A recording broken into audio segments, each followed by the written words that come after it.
Underground in an undisclosed location, this is Trek Comics presents Battlestar Galactica 1978. Battlestar Galactica is an American science fiction television series created by Glen A. Larson that began the Battlestar Galactica franchise. Starring Lorne Greene, Richard Hatch, and Dirk Benedict, it follows the surviving humans as they flee in Battlestar Galactica and other ships in search of a new home while being pursued by the Cylons. The series ran for the 1978-1979 season before being canceled. In 1980, a writing campaign revived the show as Galactica 1980 with 10 episodes. Books have also been written continuing the stories. Battlestar Galactica was also rebooted in the early 2000s with a reimagined miniseries and weekly TV series. In a distant star system, the 12 colonies of mankind were reaching the end of a 1,000-year war with the Cylons, warrior robots created by a reptilian race which expired long ago, presumably destroyed by their own creations. Humanity was ultimately defeated in a sneak attack on their homeworlds by the Cylons, carried out by the help of a human traitor, Count Baltar. Protected by the last surviving capital warship, a Battlestar named Galactica, the survivors fled in available ships. The commander of the Galactica, Admana, led this ragtag fugitive fleet of 220 ships in search of a new home. They began a quest to find the long-lost 13th tribe of humanity that had settled on a legendary planet called Earth. However, the Cylons pursued them relentlessly across the galaxy. The era in which this exodus took place is never clearly stated in the series itself.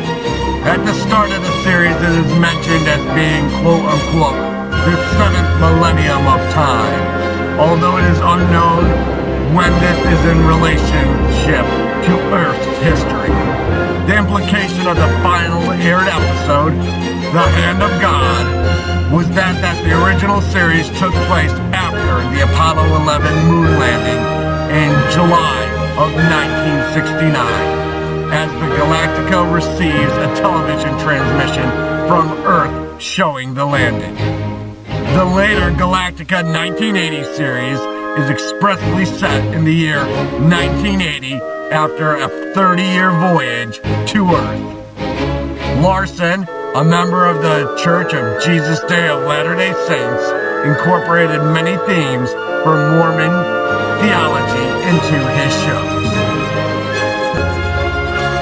The pilot to the series, budgeted at $7 million, the most expensive at the time, was released theatrically in various countries, including Canada, Japan, and those in Western Europe in July of 1978, except for the United Kingdom, where it was released in April of 1979 as an edited 125-minute version.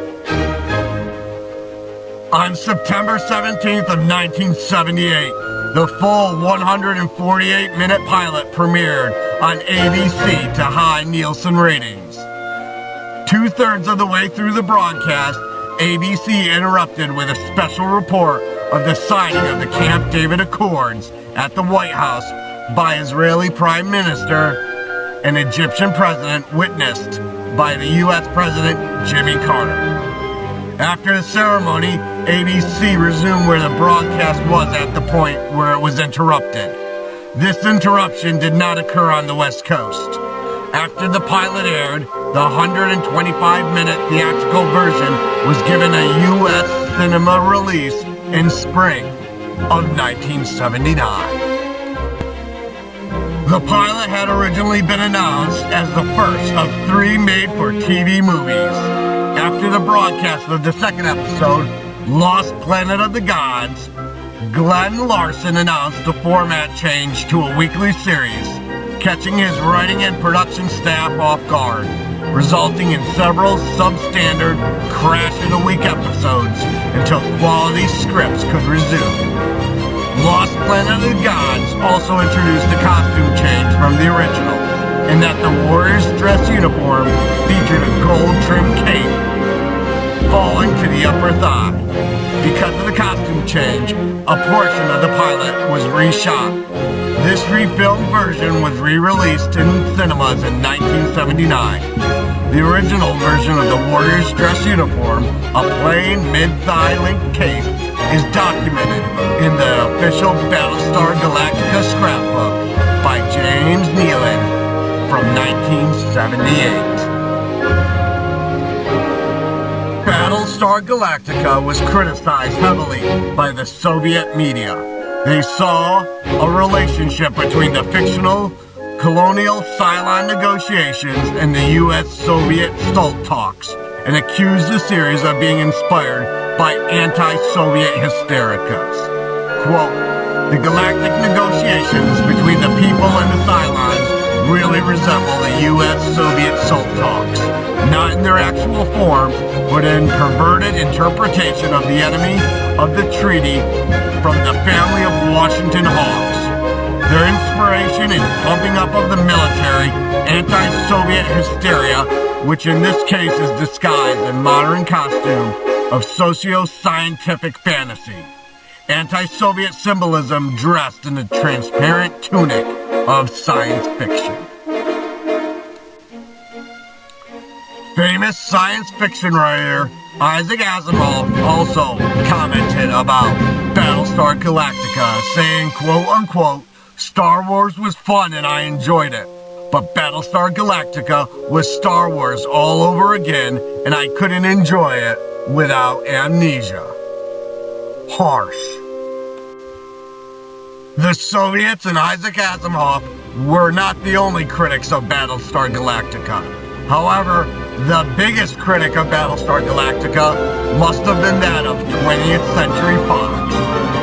In 1978, 20th Century Fox sued Universal Studios, the producers of Battlestar Galactica, for plagiarism, copyright infringement, unfair competition, and the Lanham Act claims, claiming it had stolen 34 distinct ideas from Star Wars.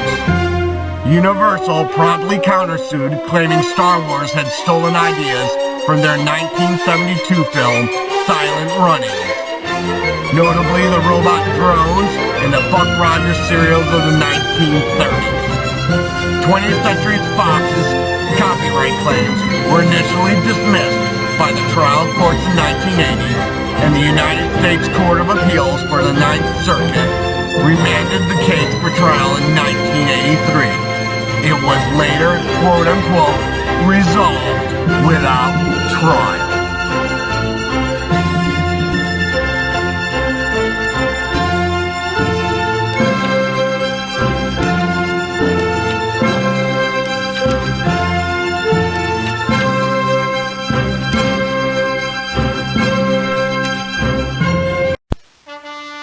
Deep underground in an undisclosed location, Tread Comics presents Galactica 1980. Galactica 1980 is an American science fiction television series and spin-off from the original Battlestar Galactica television series. It was first broadcast on ABC in the United States from January 27th to May 4th of 1980, lasting for 10 episodes. A massive writing campaign began upon the cancellation of the original Battlestar Galactica. Because letter writing campaigns in favor of restoring canceled television programs were uncommon in 1979, it prompted ABC to rethink their decision for canceling the show. After some deliberation, they contacted Glen A. Larson to see about reviving the series. albeit in some modified and less expensive format.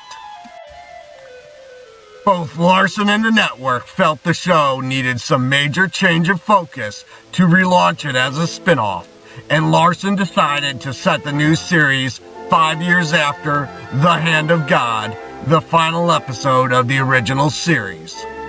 This would allow them to weed out many supporting characters who are now considered superficial. Colonel Syfy, Athena, Cassiopeia, and Boxy. This would also bring down production costs enormously. The only major character to return from the original series would be Commander Adama, Colonel Boomer, Apollo, Starbuck, and Count Baltar. Baltar was to have made atonement for betraying the colonies to the Cylons and was now the president of the Council of 12. Upon discovering a present-day Earth completely unable to defend itself from the Cylons, Adama decided to just head off into deep space and lead the Cylons away from the planet. But Baltar suggested using time travel technology to alter Earth's history so its technology would develop more rapidly up to a colony level. The Council votes this suggestion down, so Baltar steals a ship capable of time travel and heads into Earth's past to carry out his plan anyways. After some deliberation, Starbuck and Apollo are sent after him to bring him back or at least undo his changes to history. Episodes would feature a new time mission every week, generally with Apollo at some different time in the past and Starbuck flying back and forth between now and then to give information and support to Apollo. ABC approved this pitch and gave the approval to develop a pilot for the series. However, Dirk Benedict, Starbuck in the original series, was unable at the time of filming.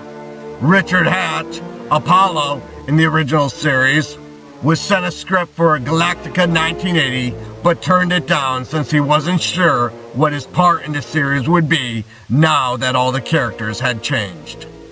It was then decided the series would take place 30 years after the end of the original series, and that Boxy would be renamed Troy and take Apollo's role, while a character named Lieutenant Dylan would take over the Starbuck part. President Baltar was written out entirely, and Commander Xavier, or Dr. Xavier, was created to take up his role as the villain. The premise of setting the series 30 years after the original series created a plot hole in that the original series ended with a video transmission being picked up by Galactica from the Apollo moon landing, meaning that the original series would have to be taken place sometime after 1969 by Earth's calendar. A 30-year journey would mean that the colony fleet could not have possibly reached Earth until the turn of the 21st century, rather than in 1980. After the pilot was completed, the network was unhappy with the time travel aspects of the story, which was intended to be an ongoing premise in each episode, as the colonies chased Xavier through different periods in Earth's history. They agreed to pick up the series only if the time travel element was dropped. Larson reluctantly agreed, and the series instead became focused on Troy's and Dylan's attempt to protect some colony children on Earth. They later returned to the original time travel concept, but reused it as the basis and considerably more successful Quantum Leap. Set during the year 1980 and a generation after the original series, the Galactica and its fleet of 220 civilian ships have finally discovered Earth, only to find its people are not as scientifically advanced and that the planet can neither defend itself against the Cylons nor help the Galactica as originally hoped. Therefore, teams of colony warriors are covertly sent to the planet to work incognito with various members of the scientific community, hoping to advance Earth technology.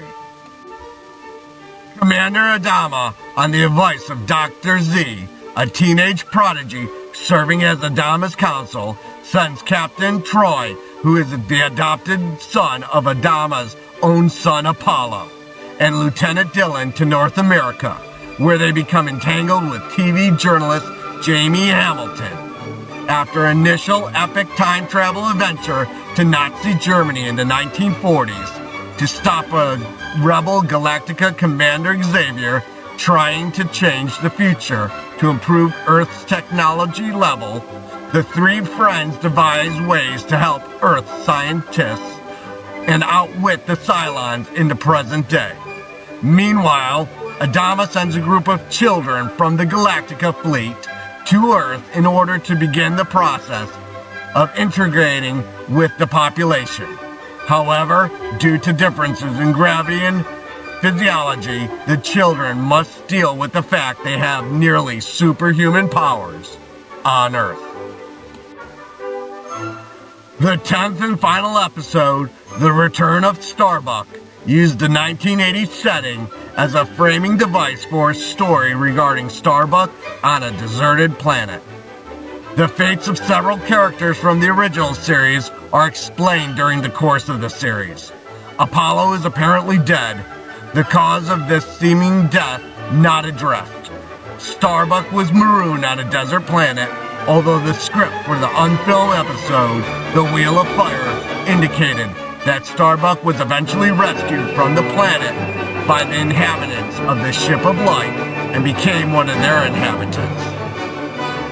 Captain Troy is revealed to be Boxy, and Lieutenant Boomer has risen to the rank of Colonel and has become Adama's second in command. The fates of several other characters, including Adama's daughter Athena, Colonel Thai, Starbuck's girlfriend Kespia, and Muppet the robot dog, are never revealed. These characters are absent from the entire second series. The program was poorly received during its run and was canceled after only 10 episodes, many of which were multi-part stories.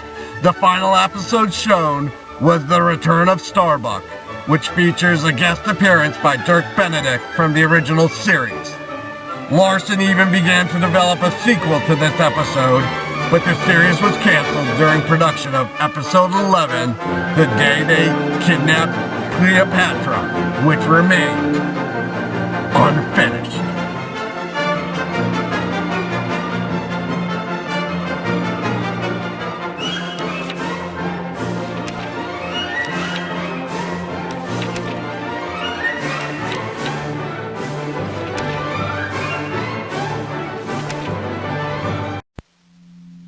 Deep underground in an undisclosed location, this is Tread Comics presents the 2003 miniseries Battlestar Galactica. Battlestar Galactica is a 3-hour miniseries starring Edward James Olmos and Mary McDowell, written and produced by Ronald D. Moore and directed by Michael Rymer. It was the first part of the Battlestar Galactica remake based on the 1978 Battlestar Galactica television series and served as a backdoor pilot for the 2004 television series. The miniseries originally aired on the Sci Fi Channel in the United States starting on December 8, 2003. The two-part of the miniseries attracted 3.9 and 4.5 million viewers, making the miniseries the third most watched program on Syfy.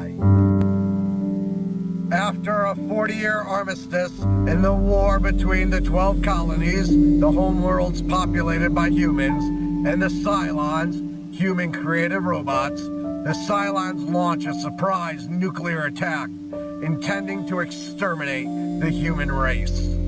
Virtually all the population of the 12 colonies is wiped out. Most of the colony military is either rendered inefficient or destroyed due to malware in the military computer network that renders it vulnerable to cyber attacks. The malware is introduced by Number 6, played by Trisha Helfer, a Cylon in the form of a human woman who seduces the famous scientist Dr. Baltar and exploits their relationship to gain access codes under the cover of an inside contract bid.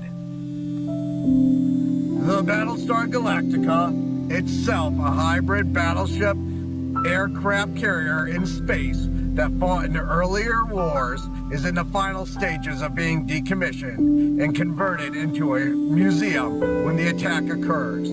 During her decades of colonial service, the Galactica's computer systems have never been networked, so the Galactica is unaffected by the Cylon sabotage. Its commander, William Adama, played by Edward J. Olmos, assumes command of the few remaining elements of the human fleet.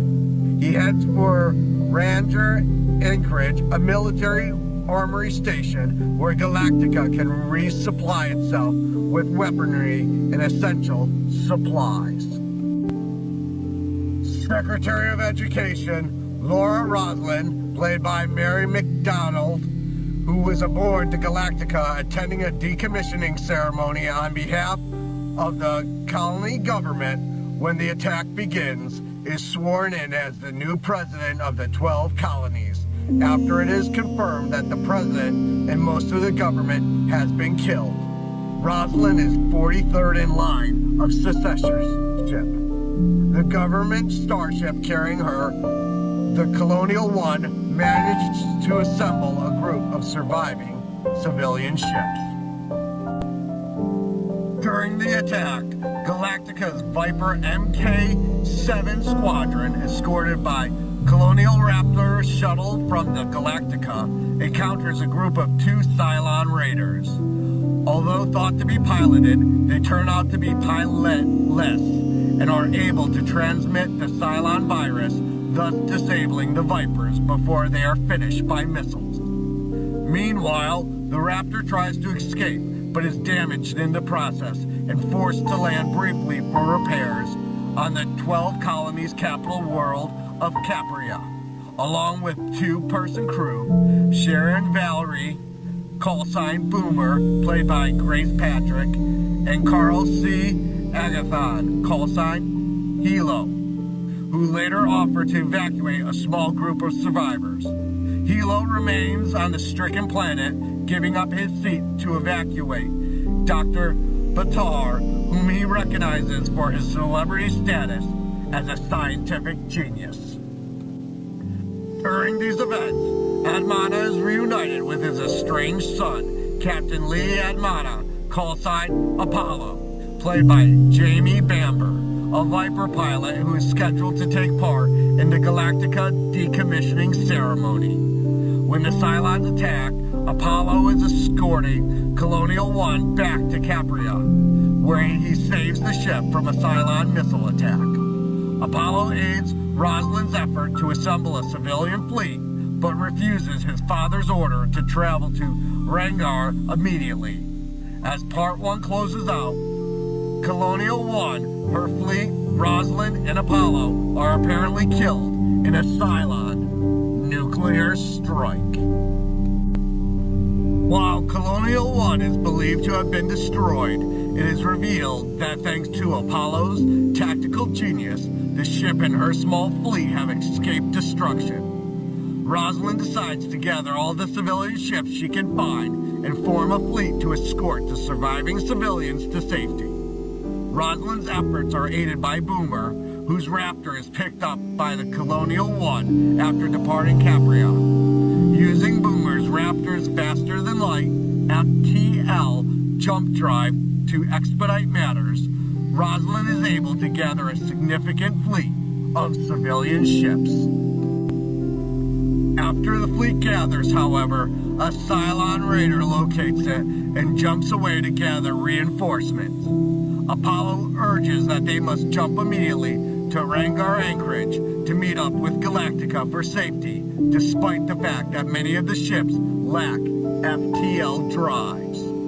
Rosalind reluctantly agrees to Apollo's proposal, privately admitting to her assistant, Billy Kikia, played by Paul Campbell, that she has been diagnosed with terminal cancer.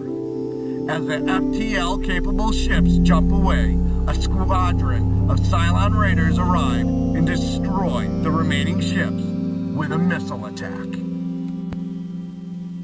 Galactica is able to jump to safety to Rangar Anchorage to resupply when their crew meets Leoben Kanoi, an arms dealer with a noticeable sick appearance. While examining the station, Admana and Leoben get cut off from the rest of the crew by accident and must make their way back alone. As Leoben's physical condition worsens, he shows sympathy towards the Cylons, drawing Admana's suspicions. Eventually it is revealed that Leoben himself is a Cylon. The storm surrounding the anchorage gives off a radiation that is destructive to Cylon's silicate circuitry, which is why the colonies had chosen this location in the first place. Leoben attacks Admana, but Admana is able to club Leoben to death with a flashlight and returns to Galactica with Leoben's body for autopsy. As the civilian fleet joins the Galactica at Rangar, President Roslin appoints Dr. Baltar, who has not disclosed his subordinating by the Cylons, as one of her scientific advisors to combat the Cylons. Number 6 reveals herself to Baltar in a hallucinatory form while attempting to direct his behavior. She suggests that she may have planted a microchip inside Baltar's brain while he slept, allowing her to transmit her image into his conscious mind. Number 6 draws Baltar's attention to a device in the Combat Information Center, the CIC, that matches one of her corporal counterparts that have been carrying around in her briefcase. Baltar realizes that the device is Cylon, but cannot reveal his knowledge of it without exposing his treasonous actions.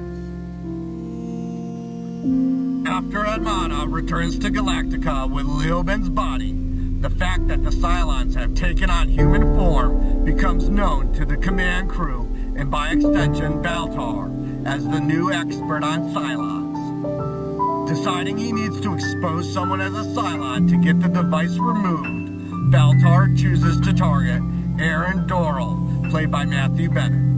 Doral is a public relations executive assigned to the planned Galactica Museum who has constantly questioned Rosalind's decisions and leadership. Baltar reasons that Doral is an outsider that has been on Galactica for weeks, has had virtually unlimited access to the CIC, and would have been in a perfect position to plant the device. Baltar has Doral arrested and fakes creating a test that has pointed to Doral being a Cylon. Despite Doral's protests and the fact that he is displaying no symptoms as Leoben did, he is abandoned on Rangar Anchorage with food and water.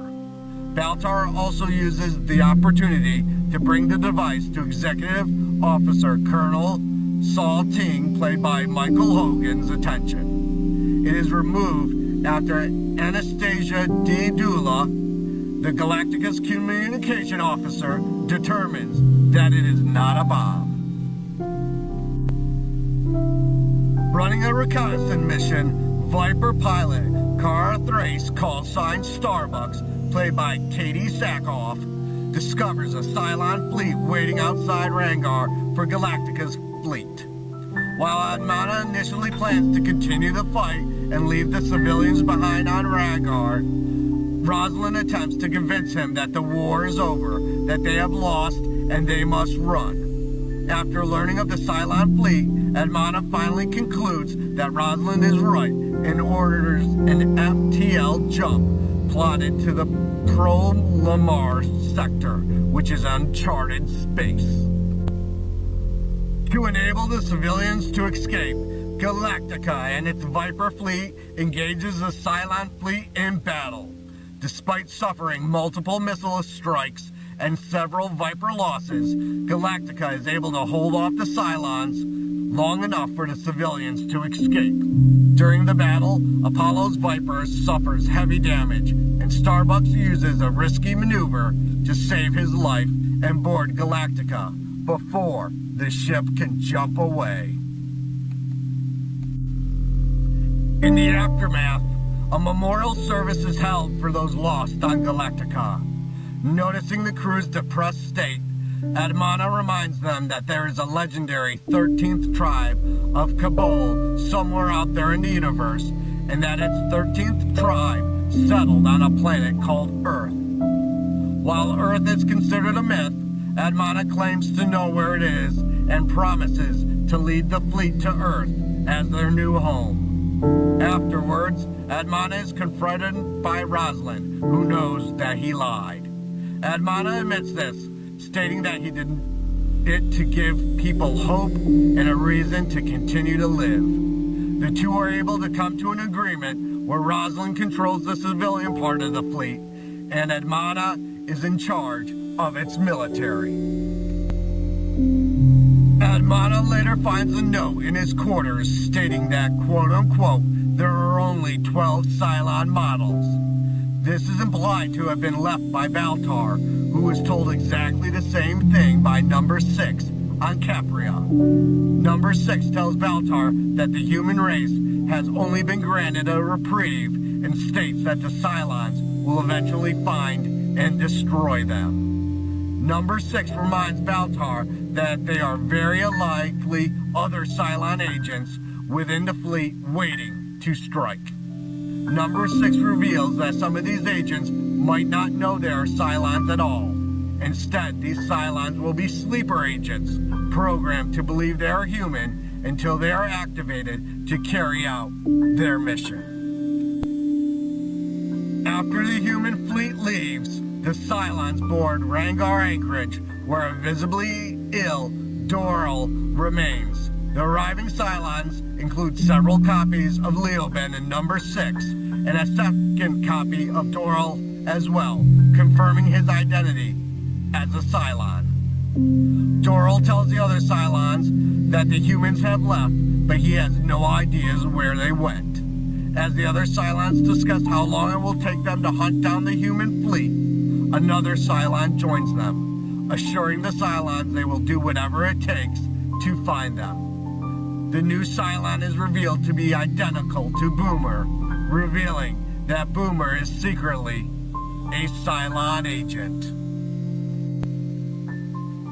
None of the previous attempts to remake or continue the story of Battlestar Galactica by Tom DeSanto, Bryan Singer, and the original series star Richard Hatch were successful. From the mid-1990s onward, actor Richard Hatch, Captain Apollo from the original version of the series, made numerous efforts to revive the series, including co-writing several novels, a comic book series, and even went as far to produce a spoof of concept trailer called The Second Coming. Hatch's campaigns were based on the continuation of the original series, set several years after the final episode. DeSanto and Singer's planned version, which actually went into pre-production before being delayed and then scrapped following the events of the 9/11 terrorist attacks on New York on 2001, was also in continuation, set some 25 years after the original series. Both series ignored the events that occurred in Galactica 1980. In 2002, Universal Pictures, the legal rights holder to Battlestar Galactica, instead opted for a remake rather than a sequel. David Eek approached Ronald D. Moore about a new 4-hour Battlestar Galactica miniseries for Universal. Moore developed the miniseries with Eek, writing the scripts and updating the old series, also developing a backstory that could work as a regular weekly series, should the miniseries prove to be successful. At the same time, Moore was approached by HBO about writing a new television series, Carnival. While Moore worked on the first year of Carnival, He ran the day-to-day production of the Battlestar Galactica miniseries in Canada. Battlestar Galactica aired in 2003 and became the highest-rated miniseries on cable that year, and the best ratings that year for any show on the Syfy network. After Carnival reached its end of its first season, and the Sci-Fi Channel ordered a 13-episode weekly series of Battlestar Galactica, Moore left Carnival to assume a full-time executive producer role on Battlestar Galactica.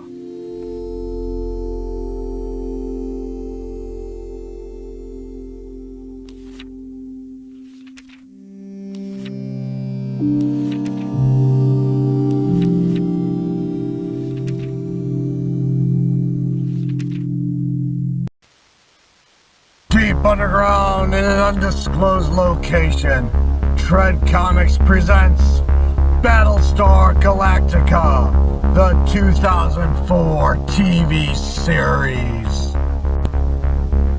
Battlestar Galactica, or BSG as it's known in fandom, is an American military science fiction television series and part of the Battlestar Galactica franchise. The show was developed by Ronald D. Moore and executive produced by Moore and David Eek as a reimagining of the 1978 Battlestar Galactica television series created by Glen A. Larson. The pilot for this series first aired as a 3-hour miniseries in December of 2003 on the Sci-Fi Channel, which was then followed by 4 regular seasons, ending its run on March 20th, 2009. The cast includes Edward James Olmos, Mary McDowell, Katie Sackhoff, Jamie Bamber, James Callis, Trisha Helfer, and Grace Park. The series garnered a wide range of critical acclaim, both at the time of its run and the years since, including a Peabody Award, the Television Critics Association Program of the Year Award, a placement inside Time's 100 Best TV Shows of All Time, and Emmy nominations for its writing, directing, costume design, visual effects, sound mixing, and sound editing, with Emmy wins for both visual effects and sound editing. In 2019, the New York Times placed the show on its list of the 20 best TV dramas since The Sopranos, a 20-year period many critics call the golden age of television. Battlestar Galactica is set in a distant star system where a civilization of humans live on a group of planets known as the 12 Colonies. In the past, the colonies had been at war with an android race of their own creation known as the Cylons. With the unwitting help of a human scientist named Dr. Baltar, the Cylons launch a sudden sneak attack on the colonies, laying waste to the planets and devastating their population. Out of a population numbering in the billions, only approximately 50,000 humans survived, most of whom were aboard civilian ships that avoided destruction. Of all the colonial fleet, the enormous Battlestar Galactica appears to be the only military capital ship that survived the attack. Under the leadership of Colonel Fleet Officer Commander William Bill Admana, played by James Edward Olmos, and now President Laura Roslin, played by Mary McDowell, the Galactica and its crew take up the task of leading the small fugitive fleet of survivors into space in search of a fabled 13th colony known as Earth. The series spawned the prequel spin-off TV series Capria, which aired for 1 season in 2010. Another spin-off, Battlestar Galactica Blood and Chrome, was released in November 2012 as a web series of 10 10-minute episodes and aired on February 10, 2013 on Syfy as a televised movie. Battlestar Galactica continued from the 2003 miniseries to chronicle the journey of the last surviving humans from the 12 colonies of Kobol after their nuclear annihilation by the Cylons. The survivors are led by President Laura Roslin and Commander William Adama in a ragtag fleet of ships with the Battlestar Galactica, an old but powerful warship, as its command ship. Pursued by the Cylons, intent on wiping out the remnants of the human race, the survivors travel across the galaxy looking for the fabled and long-lost 13th colony, Earth. Unlike most space opera series, Battlestar Galactica has no humanoid aliens. The antagonists are made man Cylon androids. The primary augmentation used by both military forces utilize bullets, railguns, and missiles instead of lasers, and the series intentionally avoids technobabble.